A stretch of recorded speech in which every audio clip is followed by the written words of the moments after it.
Welcome.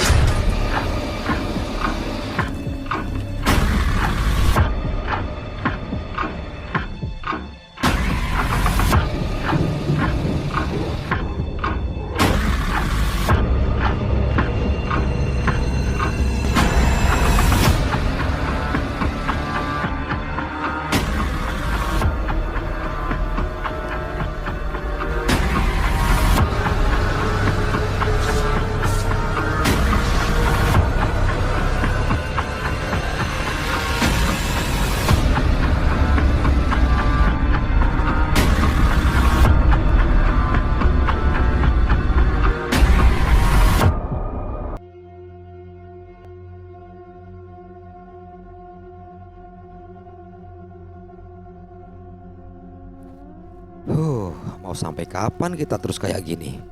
Tanya Doni. Emin hanya diam saja, berharap bahwa ada pemudik yang mampir untuk membeli kerupuk dagangan mereka. Berjualan kerupuk sudah menjadi kebiasaan mereka untuk mendapatkan penghasilan setiap menjelang Hari Raya Idul Fitri.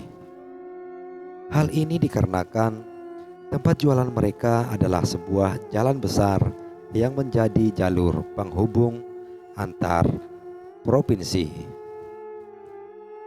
Namun pendapatan mereka selalu menurun setiap tahunnya. Proyek jalan tol mengubah pola arus kendaraan besar-besaran. Jalan yang biasanya diisi oleh berbagai macam kendaraan sekarang didominasi oleh sepeda motor karena kendaraan roda 4 dan selebihnya lebih memilih jalan tol dengan alasan hemat waktu. Emin dan Doni tidak menyangka bahwa tahun ini adalah yang terparah. Pembatasan sosial berskala besar dan pelarangan mudik oleh pemerintah membuat jalan tempat mereka berjualan semakin sepi. Setiap tahun mereka sudah sering melihat warung atau tempat makan di jalan tersebut tidak mampu bertahan dan berujung tutup. Tahun ini mereka khawatir adalah giliran mereka. Bagi mereka berdua, tahun ini adalah tahun di mana permasalahan silih berganti merundung mereka. Sawah yang digarap oleh Emin sudah dijual oleh pemiliknya 2 minggu yang lalu, sehingga ia tidak memiliki pekerjaan. Adapun Doni baru saja mengalami pemutusan hubungan kerja di pabrik batu bata. Salah satu cara bagi mereka untuk bertahan hidup adalah berjualan kerupuk atau mencari pekerjaan yang lain. Kalau bertahan, kita bisa rugi, Min. Kita harus makan, ngopi, ngerokok tiap hari. Tapi jualan sunyi gini, pemasukan gak ada. Cepat bangkrut kita, ujar Doni. Terus kamu mau ngasih solusi apa? Nyari kerja sekarang susah, ucap Emin.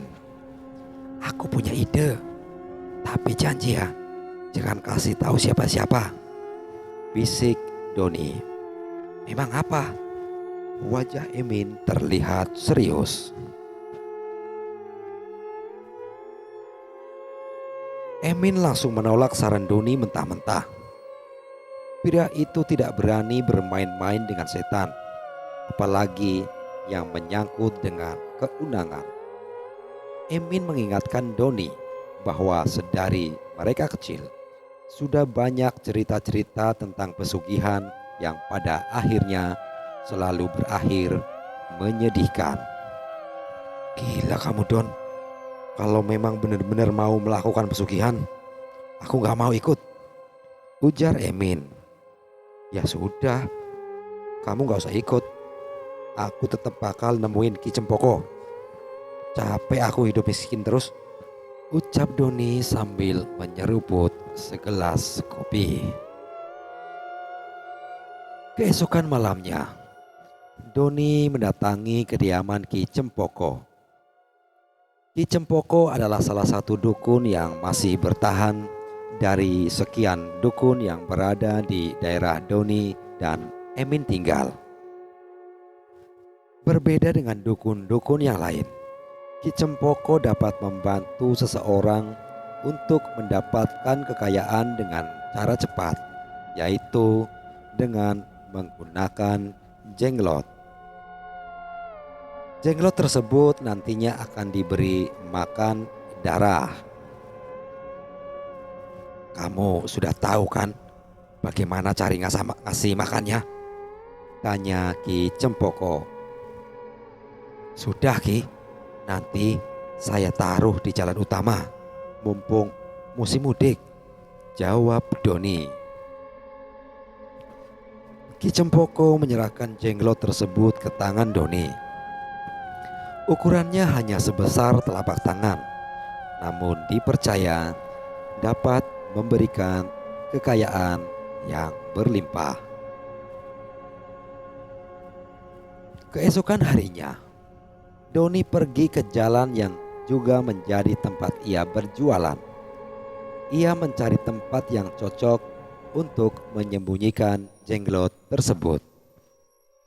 Setelah mencari untuk beberapa saat, Doni memutuskan untuk mengubur jenglot itu di sebuah tanah yang berada di sisi jalan. Doni sudah paham cara kerjanya. Jenglot itu akan mengakibatkan sebuah kecelakaan yang akan memakan korban. Korban yang tewas adalah tumbal yang melimpahkan kekayaan untuk Doni. Benar saja, setelah Doni menguburkan jenglot itu, kecelakaan terjadi.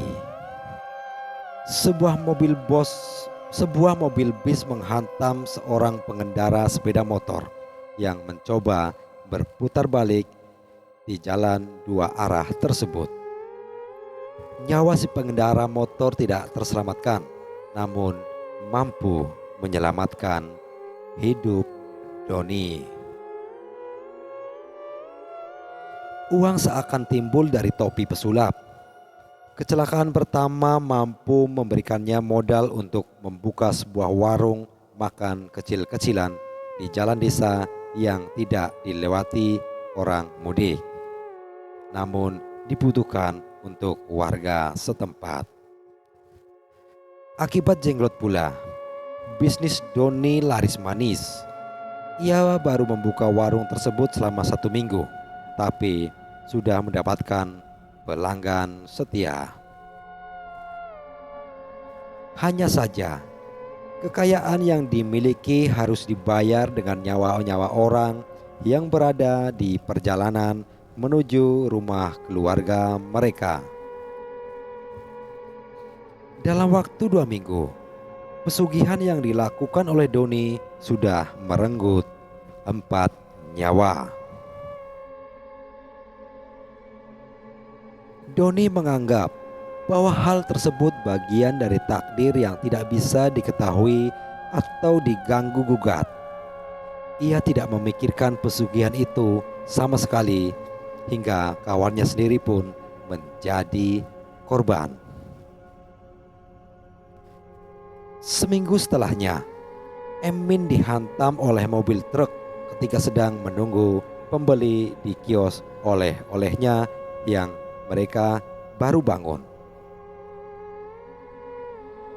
Doni langsung bergegas ke lokasi dan merasa menyesal sejadi-jadinya karena ia mendapati teman seperjuangannya tak lagi berbentuk dan bernyawa.